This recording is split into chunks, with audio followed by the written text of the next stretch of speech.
Pamje tronditse, balkoni një ndërtese 2 kaqe shembet në rrugë, gruaja shpëton mrekullisht.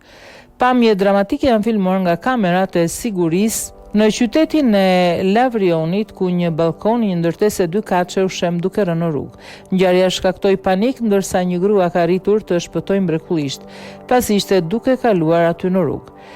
Ishte pak pas orës 3 të pasdites së martës, ku një copë e parapetit ra në balkon dhe për shkak të peshës së saj gjithçka u shkatërrua duke përfunduar në rrugë. Në video shihet balkoni duke u shembur dhe duke rënë pranë një gruaje. Kjo e fundit i ka shpëtuar mrekullisht grumbujve dhe masës së madhe të betonit që ka përfunduar në rrugë.